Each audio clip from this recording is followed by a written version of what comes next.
स्वामी जी, अभी हमने देखा वहां पर मोमबत्तियां रखी हुई हैं और क्योंकि लंग्स को मजबूत बनाने की बात हो रही है, तभी इम्यूनिटी सॉलिड हो पाएगी। तो ऐसे में मोमबत्ती की क्या भूमिका रहेगी उसमें?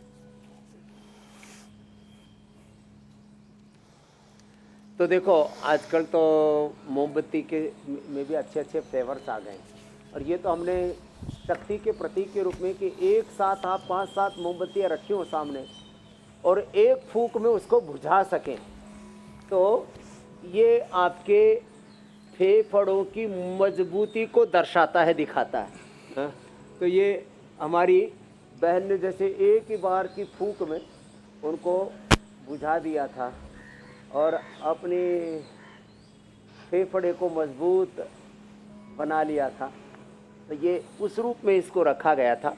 तो ऐसे तो अलग अलग प्रतीक हैं, शंख वादन से लेकर के स्पायरोमीटर के साथ जो हमने प्रयोग किए, इन सब का प्रयोजन ये है कि अपने आप को इतना मजबूत बनाओ कि आप सब पर छा जाओ, सब पर हावी हो जाओ।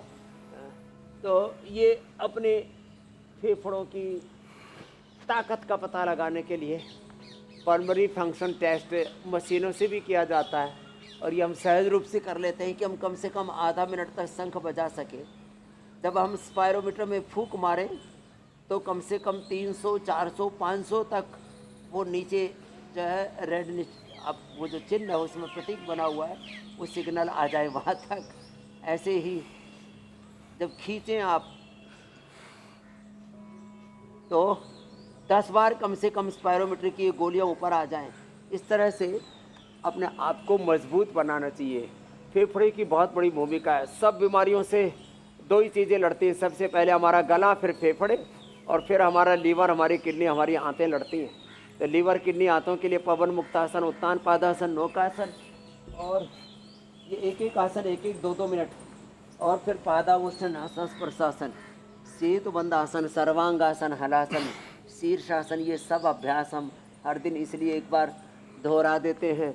हम तो सिंबॉलिक करते हैं, लेकिन आप धीरे धीरे 1-1, 2-2 मिनट करके 5-5, 10-10 मिनट एक एक अभ्यास को ऐसे कर सकें तो फिर आपकी सुपर इम्यूनिटी हो जाएगी और फेफड़े मजबूत रहेंगे। चींटी से लेकर के हाथी तक जो जंगली जीव होते हैं उनको कोई बैक्टीरिया वायरल फंगल इन्फेक्शन नहीं होता। ऐसे हमको भी ये बीमारियां नहीं होंगी मेरी बहन ज्योत्सना जी।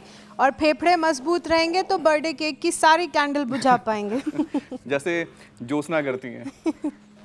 वैसे स्वामी जी किसी दिन एक कंपटीशन रखना पड़ेगा कि कितने कैंडल बुझा सकते हैं एक फूंक में। ये भी एक बढ़िया चैलेंज रहेगा स्वामी जी, ताकि हमारे लंग्स की जो कैपेसिटी है तो पूरे के पूरे थोक में बुझा देंगे 11 कैंडल तक। तो स्वामी जी इससे जो ज्योत्सना जी की तो फूंक बहुत तगड़ी है। अच्छा स्वामी जी, जैसा आप बता रहे थे कि जिन्होंने अभी अभी सारे कैंडल बुझाए हैं उनकी उम्र कितनी है स्वामी जी? 51 साल ऐसा कुछ बताया जा रहा है। अरे इनकी उम्र तो 50 से ऊपर है। अच्छा। हाँ 50-51 साल की है, लेकिन ये लगती हैं 30-35 की। ये योग का कमाल हो गया, और बीच में थोड़ा सा गड़बड़ हुआ था, इन्होंने योग से पूरा रिपेयर कर लिया अपने शरीर को। वाह। मैं चाहता हूँ, मैंने तो, ये हमारी छोटी बहन है, मैंने इसको कहा बिटिया, लेकिन पता लगा बिटिया तो अभी जो है 2 बच्चों की माँ है। हाँ तो देखो, अब ऐसे योग करके ना जी, ये एंटी एजिंग है। योग क्या है? Anti ageing. हाँ एजिंग के लिए, इम्यूनिटी के लिए, लॉन्गेविटी के लिए ये सब थोड़े प्रयोग किए जाते हैं। इसके लिए भी योग बहुत जरूरी है, अनिवार्य है। योगा से ही सब कुछ होगा। देखो